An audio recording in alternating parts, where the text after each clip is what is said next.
ஸ்ரீவில்லிபுத்தூர் தொகுதியில் அதிமுக வேட்பாளர் சந்திரபிரபா வீதி வீதியாக நடந்து சென்று தீவிர வாக்கு சேகரிப்பில் ஈடுபட்டார்.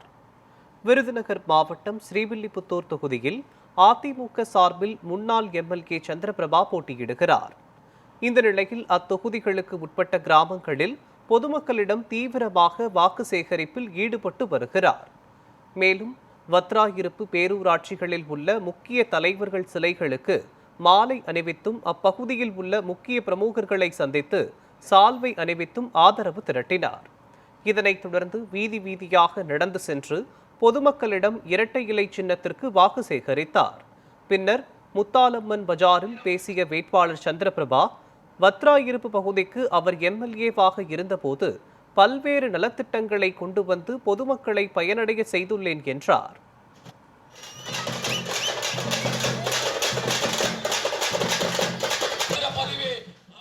நான் சட்டமன்ற உறுப்பினராக இருந்த பொழுதே வத்ராயிருப்பு பகுதிக்கு எண்ணற்ற நலத்திட்டங்கள் யாருமே பார்க்காத அளவிற்கு நம்முடைய தாலுகா ஆபீஸ் இங்கிருந்து பெரியோர்களும் முதியோர்களும் தாய்மார்களும் நம்ம ஸ்ரீவில்லிபுத்தூர் வரணும். அதை கருத்தில் கொண்டு நான் சட்டமன்றத்திலே எடப்பாடியார் முதலமைச்சராக இருக்கும் பொழுதே எங்கள் வத்ராயிருப்பு ஸ்ரீவில்லிபுத்தூர் தொகுதி வத்ராயிருப்பு தனி தாலுகாவாக அறிவிக்க வேண்டும் என்று நாங்கள் அறிவித்தோம். நாங்கள் அறிவிப்பு கேட்ட உடனே எடப்பாடியாரை அறிவித்தார்கள்.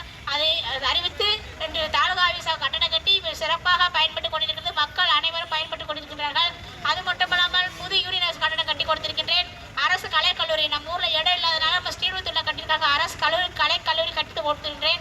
அது மட்டும் இல்லாமல் நம்ம ஆர்டி ஆஃபீஸுக்கு ராஜபாளையம் தான் போகணும். நிறைய பேர் அதில் டைம் பாதி போயிடும். அதில் கருத்தில் கொண்டு தான் நம்ம ஆர்டி ஆஃபீஸ் கிருஷ்ணகோவில் பெற்றுக் கொண்டு தந்திருக்கின்றேன். அது மட்டும் இல்லாமல் பல்வேறு திட்டங்கள் நம்ம வத்ரா பகுதி மக்களுக்கு தேவையான நலத்திட்டங்களையும் என்னால் முடிந்த உதவிகளையும் செய்து கொடுத்திருக்கின்றேன்.